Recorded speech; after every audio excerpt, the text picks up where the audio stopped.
జగన్‌కి పవన్ కళ్యాణ్ భారీ వార్నింగే ఇచ్చారు. 15 ఏళ్ల దాకా అధికారంలోకి అసలు అంటే ఇక మళ్ళీ అధికారం అనే కలగనొద్దని చెప్తున్నారు.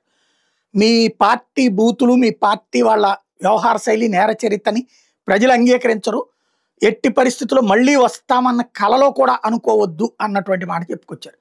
అట్ ద సేమ్ టైమ్ తన పార్టీ వాళ్ళు తప్పు చేసినా ఊరుకోనని చెప్పుకొచ్చారు.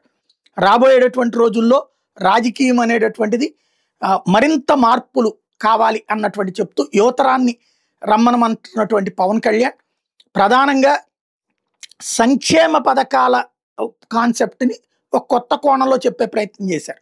సంక్షేమ పథకాలకి డబ్బులు ఖర్చు పెట్టే దాని బదులు అభివృద్ధి వైపు ఖర్చు అన్నటువంటి, అంటే ఇప్పుడు వాళ్ళు ఇవ్వలేకపోయినా సరే ఆ పరిస్థితిని ప్రజలు అర్థం చేసుకోవాలన్నటువంటి కోణాన్ని చెప్పే ప్రయత్నం చేస్తున్నారు. 15 ఏళ్ల పాటు జట్టుగా తాముంటామన్నది స్పష్టం చేయడం ద్వారా, జగన్ని అధికారంలోకి రానివ్వను అని చెప్పడం ద్వారా జగన్ తనని తక్కువగా అంచనా వేసినందుకు ప్రతీకారం తీర్చుకుంటున్నాను అన్నట్టు పరోక్షంగా చెప్పుకొచ్చారు.